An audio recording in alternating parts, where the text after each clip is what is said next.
thought I would say something about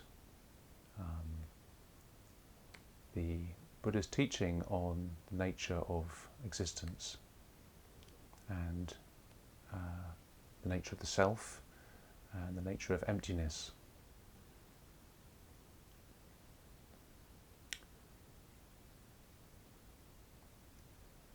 So the Buddha taught that there were these three characteristics of existence which many of you may be aware of: anicca, anatta and dukkha.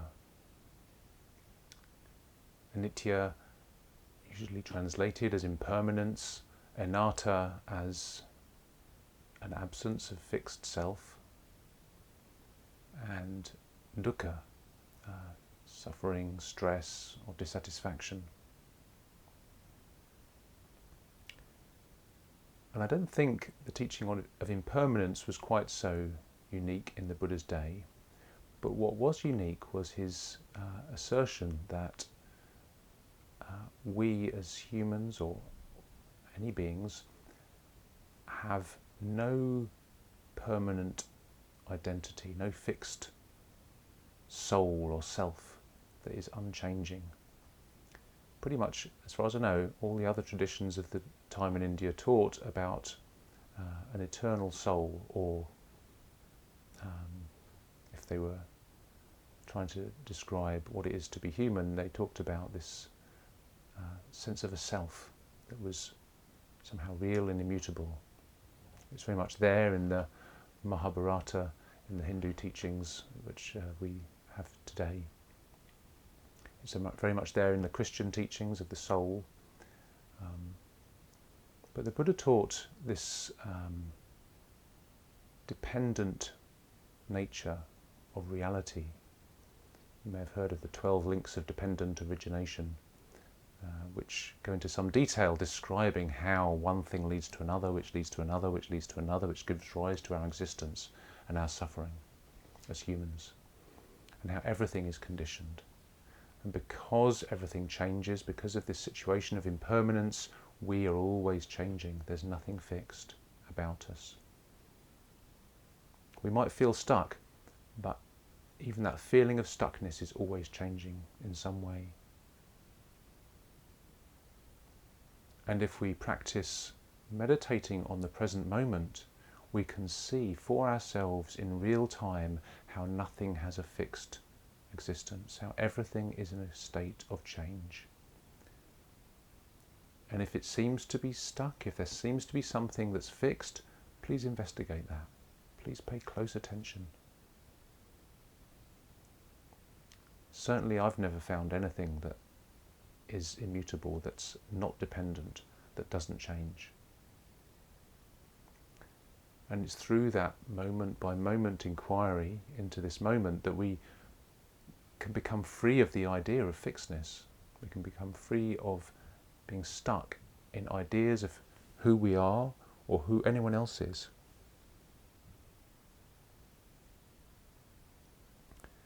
I'm sure some of you have heard the story of the Zen master Taizan, who was walking with a young monk, and they came across a young woman who was looking at a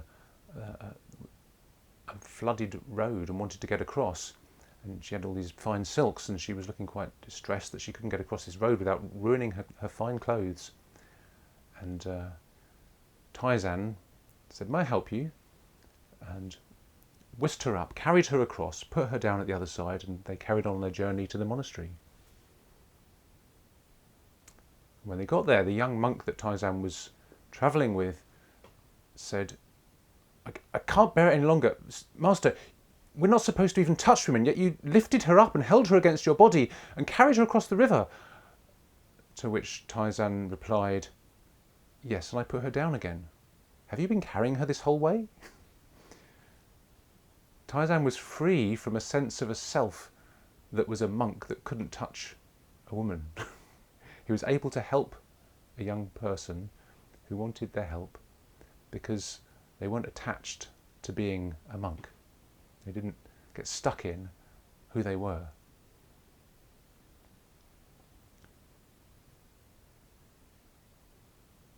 I wonder how many of us get stuck in who we are and find ourselves going through the same old patterns because we don't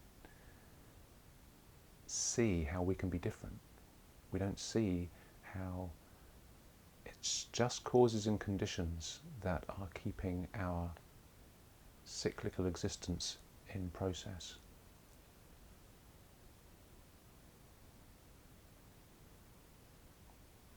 So at the root of these, this 12 links of dependent origination that I mentioned is what? Ignorance. Ignorance of impermanence, ignorance of a lack of fixed self, ignorance of suffering and the causes of suffering. The links of dependent origination that lead to suffering have ignorance at their core. We don't see, we ignore, we don't see how we come to be. It seems that human evolution, or animal evolution in general, has created these beings that have an idea of who they are and attach to that. Maybe that's probably quite helpful for passing on genes. But it also creates suffering. And what the Buddha pointed out, which was so wonderful, was that there is in the human mind and body the capacity to imagine being a person, to imagine a fixed sense of self, and at the same time being free of it. We can be free of a sense of self whilst there is a sense of self. The Buddha described it as like seeing how the trick works. He used the metaphor of a magician and seeing how the magician is doing the trick.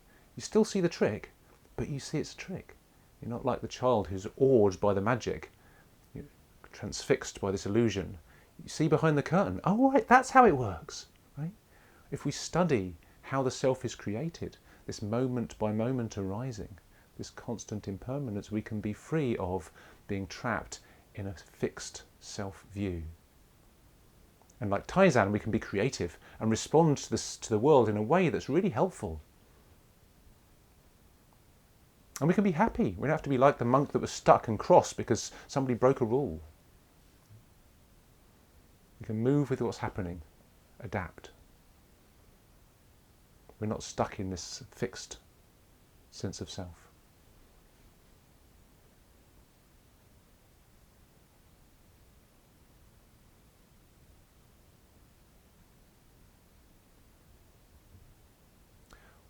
Some of the senses of self that I've been really curious about lately have been the senses of self I inhabit so habitually and unconsciously that I don't even know they're there.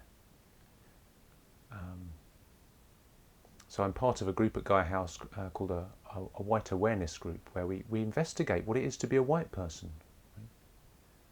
Most white people, most of the time, don't think of themselves as white people. Interestingly, if you talk to people of colour or people who aren't white, many of them will say it's hard to ignore the fact that they're not white.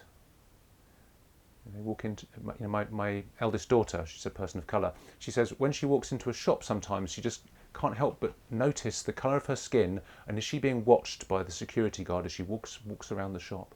The colour of her skin is so much a part of her identity, she notices it every day. I never notice the colour of my skin unless I'm really conscious about it. That's so curious. I tick an ethnicity form, I tick white British every time, and it's like it's nothing, there's nothing there, it's like ignored. But it is part of my identity because I tick that box, otherwise I'd tick some other box. I obviously clearly identify on some level as a white person, but it's so much the water I swim in, I don't even notice it. And that's a real privilege, to not have to think about my ethnicity. But I'm curious about that sense of self. I'm curious about how it operates in society. I'm curious about how it causes suffering for me or for others by being stuck in a sense of who I am. And I'm curious about being a male. I'm quite conscious that in all the leadership roles I hold, being a male has undoubtedly supported me in that because society privileges males. And I don't think about myself as a male. I don't go around thinking I'm a man, or I'm going to do well at this interview, or have a better chance at getting this on this course because I'm a man. I don't think like that. But that's how it is. Society does privilege men. It assumes them that they'll take leadership roles. And I want to be curious. I want to understand, how does that identity that I might hold completely unconsciously cause suffering for me or for others?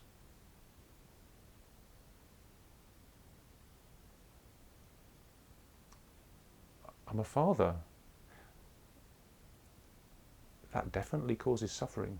You know, my sense of being a father causes me to relate to my children in a way that sometimes hurts them. You know, I sometimes speak in a way which I think a father ought to be speaking, and then in hindsight I think that was just me being a dad, and it didn't seem very creative or helpful. And then I apologise if I'm mindful enough to notice. This is my practice with my identity, and I would love to hear about your practice with your identity and how you relate to yourself and to the teachings of impermanence and freedom from having a fixed self, if that's a teaching you entertain.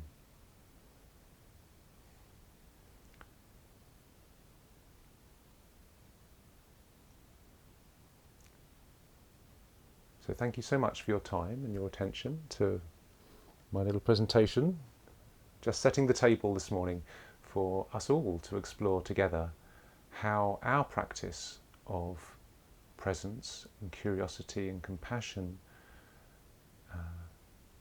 supports us or supports others to be free from dukkha, to be free from the suffering and stress and dissatisfaction that's, the Buddha says, is born of ignorance.